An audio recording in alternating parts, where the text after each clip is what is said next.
بحب أسمع صوت أختي وهي نايمة مع جوزها قوي، وما كنتش أتخيل في يوم من الأيام إن ده يحصل معايا.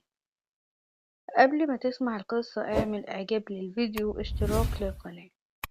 صاحبة قصة النهاردة بتقول: أنا عندي 36 سنة، عايشة في القاهرة ومش متجوزة، وعندي أخت أصغر مني لسه متجوزة من 6 شهور بس.